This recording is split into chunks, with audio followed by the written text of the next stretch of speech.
சொன்னால் அந்த ரெக்கார்டை பார்க்கக்கூடிய வாய்ப்பு இதில் காணப்படாது. ஆகவே இது டேட்டா ரிடண்டன்சினால் வரக்கூடிய ஒரு பிரச்சனை எங்களுக்கு. அப்போ இந்த டேட்டா ரிடண்டன்சின்றதுனால எங்களுக்கு இந்த பாடசாலையின் முகாமைத்துவத்தை சரியாக செய்து கொள்ள முடியாத நிலைமை ஏற்படுது. சரியா? ஆகவே அதுக்கான ஒரு சிறந்த ஒரு டேபிளைத்தான் அட்டவணையைத்தான் இவங்க உருவாக்கி காட்டிக்கிறது. அதாவது மூணு அட்டவணைகள். ரைட்? முதலாவது அட்டவணையில் மாணவர்கள் வந்தீங்கன்னா அவங்கள ரெஜிஸ்ட்ரேஷன் பண்ணக்கூடிய, அதாவது நாங்கள் ஏற்கனவே பார்த்த டேபிள் தான் இது. இணைக்கு இந்த மவுஸ் போர்ட்டரை பார்த்துக்கொண்டா சரி. ரைட்?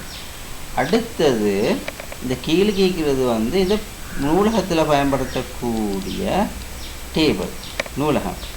ரைட்? புத்தகத்தின் இலக்கம், புத்தகத்தின் பெயர், நூலாசிரியரின் பெயர். சரியா? ரைட். அதுக்கு ரெண்டுக்கும் நடுவில் ஒரு டேபிள் அங்கே உருவாக்கி காட்டிஇருக்குது. அதாவது மாணவர் புத்தக இலக்கம் ரெண்டு டேபிள், ஒரு டேபிள் வந்திருக்கு. மாணவர் இலக்கமும் புத்தகத்தின் இலக்கமும் ரெண்டும் காட்டி. அதாவது அஞ்சனா என்ற மாணவர் 100ஆம் நம்பர், அஞ்சனாண்ட இண்டெக்ஸ் நம்பர். அவர் என்ன புத்தகம் எடுத்திருக்கிறது? 3333 என்ற புத்தகத்தை அஞ்சனா எடுத்திருக்கிறேன் இன்ஃபர்மேஷன் காட்டி. சரியா? அப்போ அகின ரெண்டு இடத்துல அவங்க காட்டிக்குது. ஒரு சிறந்த ஒரு டேபிளை உருவாக்கி அவங்க காட்டிக்குது. இது நீங்கள் இப்போ உங்களுக்கு இது அவ்வளோ விளங்காட்டியும் கூட இன்ஷால்லா நாம் ஸ்கூலில் இதை விளங்கப்படுத்தும் போது ஒயிட் போர்டை வச்சு விளங்கப்படுத்தும் போது சிறந்த முறையில் உங்களுக்கு விளங்கக்கூடியதாக இருக்கும். இப்போக்கு இதை கொஞ்சம் வாசிக்கோங்க நீங்கள். சரியா? ரைட். தரவுகளின் உறுதித்தன்மை, துல்லியத்தன்மை பேணப்படும். அதாவது தரவு மறுபதிவாக்கம் நடைபெறாட்டி தரவுகளின் உறுதித்தன்மையும் துல்லியத்தன்மையும் பேணப்படுகிறது என்பதற்கான சில உதாரணங்களை சொல்லிக்குது. அதையும் கொஞ்சம் வாசிக்கோங்க. அடுத்த வினைத்திறன் அதிகரித்தல் என்று சொல்லிக்குது. இதெல்லாம் அனுகூலங்களில் வாரது. வினைத்திறன் அதிகரித்தல், தரவுத்தளத்திலே அட்டவணைகள் சிறந்த முறையிலே ஒழுங்கமைக்கப்பட்டுள்ளதால் தரவுகளை பதிவு செய்தல், மீளப்பெறல் போன்ற செயற்பாடுகள் மிக வேகமாக மேற்கொள்ள முடியும். இதனால் வினைத்திறன் அதிகரிக்கும் என்று சொல்லிக்கிறது. அதாவது சர்ச் பண்ணுறது ஆகவும் குயிக்காக நடக்கும். ஆகவே இது ஒரு வினைத்திறனும் கூட. நாங்கள் அதிக செம்மை, எக்யூரசி, செம்மைத்தன்மை அதிகம். அதாவது நாங்கள் சிறந்த முறையில் இந்த எலக்ட்ரானிக் தரவுத்தளத்தை பயன்படுத்தினால் அதிக செம்மையான தரவுகளை உங்களுக்கு எடுத்துக்கொள்ளும். செல்லுபடித்தன்மை அதிகம். இதை சொல்லிட்டு அதை கொஞ்சம் நீங்கள் வாசி கொண்டா சரி. அடுத்து இந்த நீங்கள் அதாவது 297 பக்கத்தில் ஒரு ஸ்க்ரீன்ஷாட் தந்திருக்காங்க. இது அவங்களுக்கு வாசிக்கும் போது உங்களுக்கு இதை என்னான்னு கூட விளங்காது. ஆனால் இது இவங்க காட்டிக்குது மைக்ரோசாஃப்ட் எக்ஸஸில் ஒரு கொலமுக்கான ஒரு வேலிடிட்டி தான் இவங்க செஞ்சு காட்டிட்டு தரவுகளின் தன்மைக்கமைய புலத்தின் இயல்புகள் உங்களுக்கு மாற்று. ரைட்? அதாவது ஒரு உதாரணத்துக்கு நான் சொல்கிறேன். ஒரு ஃபீல்ட பெயர் தான், நிரல்ட பெயர் தான் கொடுப்பனவு கட்டணம் என்று. கட்டணம். அப்போ கட்டணம் அங்கே பாருங்க, கரன்சி என்று வச்சுக்க. தரவு வகை கரன்சி. இப்போ தரவு வகை என்றால் என்னன்றதுக்கு நாங்கள் பிறகு வரும். கரன்சி என்றால் அதாவது கட்டணம் என்று வரப்போல் அது பணப்பெருமானமாக தான் வரணும் என்றதுனால அந்த டேட்டா டைப் கரன்சி. தரவு வகை என்னன்னு நாங்கள் இனிமேல் பார்ப்போம் நாங்கள். சரியா? இப்போ கொஞ்சம் இதை விளங்கிக்கோங்க. இந்த ஸ்க்ரீன்ஷாட்டில் அவங்க என்ன சொல்ல போகிறாங்கன்னு. ரைட்? அப்போ கரன்சி என்றதில் பாருங்கள், டெசிமல் பிளேசஸ் என்றது 2 போட்டிக்குது. 2.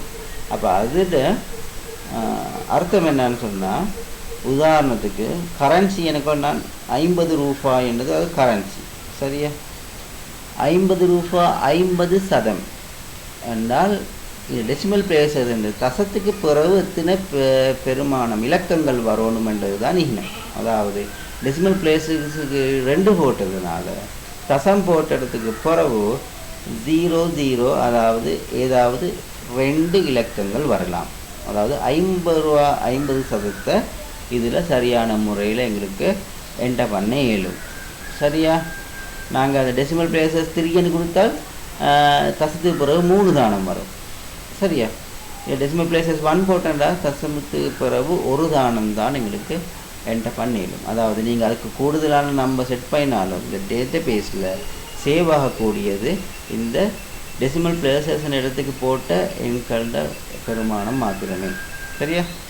அடுத்தது அவங்க காட்டுது டிஃபால்ட் வேல்யூ 1000. அதாவது டிஃபால்ட் வேல்யூ என்றால் நீங்கள் ஏதோ இந்த குளத்துக்கு கொடுப்பனவு கட்டணத்துக்கு நீங்கள் என்டர் பண்ணாட்டியும் 1000 தான் இதில் பிரிண்ட் ஆகும். அதாவது நீங்கள் ஏதாவது இன்புட் பண்ணாட்டியும் 1000 வரும்.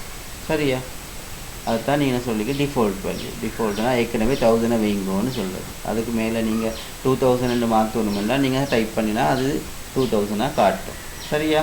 வேலிடேஷன் ரூல்னு சொல்லிக்குது 2 சைன் போட்டு 1000. அதாவது கிரேட்டர் தேன் நோ ஈக்குவல் 1000. அதாவது 1000ம் 1000க்கு கூடுதலான பெருமானத்தை மட்டும் இந்த கொடுப்பனவு கட்டணம் என்ற கொலமில் பிரிண்ட் பண்ணுங்கன்றது தான் நீங்கள் சொல்லிக்குது. நாங்கள் இதை ப்ராக்டிக்கல் பண்ணக்கூட உங்களுக்கு நல்லா விளங்குமென்று நான் நினைக்கிறேன். இப்போக்கி இதை கொஞ்சம் விளங்கி வச்சுக்கோங்க. சரி, அது பாதுகாப்பு. தரவுத்தரம் ஒன்றுக்கு பாதுகாப்பு கொடுக்கலும். அதாவது பாஸ்வேர்டு இட்டு சரியா, உங்களுக்கு தேவையான மாதிரி பாஸ்வேர்டு இடையிலும் அந்த பாஸ்வேர்டை என்கிரிப்ட் பண்ணுவாங்க. டேட்டா என்கிரிப்ஷன் அது நான் உங்களுக்கு விளங்கப்படுத்துகிறேன். இப்போ இல்லை, டேட்டா என்கிரிப்ஷன் என்றால் அது வேறு அல்கோரிதம். அந்த அல்கோரிதமை பயன்படுத்தி தான் இந்த டேட்டா பேஸை அவங்க உருவாக்கிக்குது. ஆகவே உங்களுக்கு இதை ஃப்ரீயாக பயன்படுத்தக்கூடிய வாய்ப்பு காணப்படுகிறது. சரியா?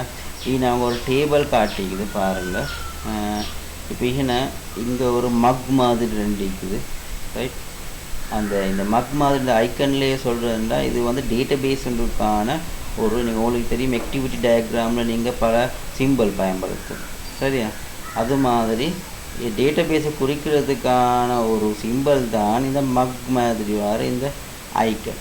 சரியா? இது ஒரு அப்போ இதை கண்டடிக்க உங்களுக்கு விளங்கணும். இது வந்து ஒரு டேட்டா பேஸ். இதுவும் இவரும் ஒரு டேட்டா பேஸ் உண்டு. இது இதை பேர் கிளியர் டெக்ஸ்ட் டேட்டா, இது கிளிப் டெக்ஸ்ட் டேட்டா. சரியா? நடுவில் இன்கிரிப்ஷன் சொல்லிக்கு. அதாவது இதை பார்த்தா உங்களுக்கு தெரியும் இந்த டேட்டா பேஸ் உள்ளுக்கு எம்ப்ளாயி என்ற ஒரு டேபிள் இருக்குது. சரியா? இந்த எம்ப்ளாயியில் 3 கொலம் காணப்படும். சரி, 3 கொலத்தில் 3வது கொலம் அது விலங்குகளில் பாஸ்வேர்டாக வைக்கணும். சில நேரம் 1 2 3 4 டைப் பண்ணப்பட்டிருக்குது 9 வரம் காட்டி. அதை என்கிரிப்ட் பண்ணினால் இந்த டேட்டா பேஸில் காட்டிக்குது சரியாக 3 கொலம். 3வது கொலத்தில் இது சிம்பிள் காட்டிக்குது. அதாவது டேட்டா பேஸ் சரியாக என்கிரிப்ஷன் பண்ணினால் நீங்கள் எந்த பாஸ்வேர்டு ஸ்டோர் பண்ணினாலும் அதை டேட்டா பேஸ் ஓப்பன் பண்ணினா காட்டாதுன்னால் அது சரியான பாஸ்வேர்டை காட்டாது. இதுன்னா சிம்பிள் மாதிரி இல்லாட்டி 00 அப்படி ஒரு இல்லாட்டி நம்பர்ஸ் கேரக்டர்ஸில் தான் காட்டும். சரியா? அது இப்படி தெரிஞ்சு வச்சுக்கோங்க. சரியா? அடுத்தது என்ன பார்ப்போம், இலத்திரனியல் கைமுறை தரவுத்தளங்களை பற்றி அவங்க கம்பேர் பண்ணிக்குது. கைமுறை தரவுத்தளமும் இலத்திரனியல் தரவுத்தளத்துக்கும் இடையிலான வேறுபாடுகளை சொல்லிக்குது. இதுவும் உங்களோட எக்ஸாமுக்கு வரக்கூடிய சான்ஸ் இருக்குது. ஆகவே இதை தெரிஞ்சு வச்சுக்கொண்டா உங்களுக்கு இதில் ஒரு 5 6 எழுத இயலுமாக இருக்கும். சரியா? கைமுறை தரவுத்தளத்தில் வினைத்திறன் குறைவு, இலத்திரனியல் தரவுத்தளத்தில் வினைத்திறன் அதிகம். இதை உங்களுக்கு கொஞ்சம் வாசிக்கூடிய நான் நினைக்கிறேன். சரியா? இது உங்களோட எக்ஸாமுக்கு வரக்கூடிய சான்ஸ் இருக்குது. உங்களோட O லெவல் எக்ஸாம் மாதிரி உங்களோட டேர்ம் எக்ஸாமுக்கும் வரும். சரி, இதில் கொஞ்சம் மனதில் கொஞ்சம் ஞாபகப்படுத்தி வச்சு கொண்டிருக்கிறது நல்லா. ரைட். அடுத்த தொடர்பு நிலை தரவுத்தளத்தின் அறிமுகம் என்று சொல்லியிருக்கு. சரியா? நாங்கள் அதையும் கொஞ்சம் பார்ப்போம். இப்போ பாருங்கள், தொடர்பு நிலை தரவுத்தளம் அறிமுகம் என்றால் அதாவது தரவுத்தளத்தில் டேட்டா பேஸில் எத்தனையோ டேபிள் காணப்படும். அதாவது இங்கே சொல்கிற தமிழ் வேர்ட்தான் அட்டவணைகள். சரியா? இப்போ 2 அட்டவணை காணப்பட்டிருக்கு. இது மாணவர் இலக்கம். ரைட்.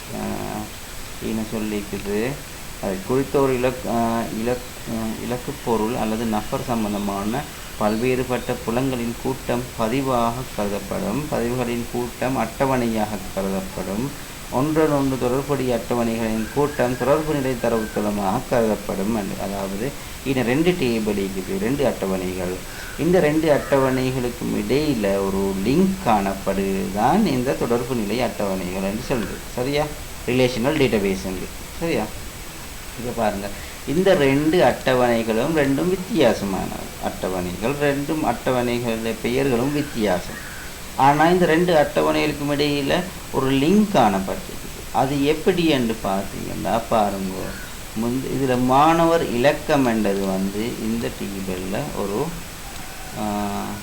ஃபீல்டாக காணப்பட்டிருக்கு. அதே மாதிரி அந்த மாணவர் இலக்கம் என்றது தான் அடுத்த டேபிள்லையும் வந்துச்சு. ஆகவே இந்த 2 கொலம் 2 சமன் என்றதுனால ஒரு லிங்க் உருவாக்கப்பட்டிருக்கு. அதாவது இந்த 2க்கும் இடையில் ஒரு தொடர்பு காணப்பட்டிருக்கு. சரியா? இப்போ உங்களுக்கு யாராவது கேட்டீங்கன்னு சொன்னால், இப்போ இந்த டேபிளை பார்க்கணும். அதாவது அஞ்சனா செல்வராஜா என்பவர் எடுக்கப்பட்ட புத்தகங்களோட பெயர்களை கேட்டால் அதை எப்படி பார்க்குறது? உதாரணம், அஞ்சனா செல்வராஜாண்ட அவட மாணவர் இலக்கத்தை பார்க்குறது 101. ஆகவே அவர் அடுத்த பேஜுக்கு அடுத்த அட்டவணைக்கு 101 பாருங்கள், இந்த 2 இடத்துல இருக்குது. 101 2 இடத்துல இருக்குது. அப்போ 2 புத்தகங்கள் எடுத்துக்குது. 2 புத்தகத்தின் பெயர்கள் என்ன? புத்தகத்தின் இலக்கம் கொஞ்சம் தந்திக்குது. 222 2222 1111 இது 2. அப்போ டேட் எப்போ பெறப்பட்ட திகதியும் ஒப்படைக்கப்பட்ட திகதியும். அதாவது 2222 என்ற புத்தகத்தை அஞ்சனா செல்வராஜா 29/2014 எடுத்துட்டு, அதாவது அதை ஒப்படைச்சிக்குது நூலகத்துக்கு 16/9/2014. சரியா? 2 வீக்ஸில் கொடுத்துக்குது. அப்போ இந்த 2 அப்போ உங்களுக்கு இந்த டேபிள்களை வச்சுக்கொண்டு உங்களுக்கு அதுக்கு கேட்கப்பட்ட கேள்விகளுக்கு விடைகள் செல்ல இயலும். சரியா? அதையும் கொஞ்சம் பார்த்துக்கோங்க நீங்கள். அடுத்த ஒரு உதாரணம் காட்டிக்குது. அதாவது 3 மாணவர் விவரங்கள் கீழ் அட்டவணையை காட்டப்பட்டுள்ளது.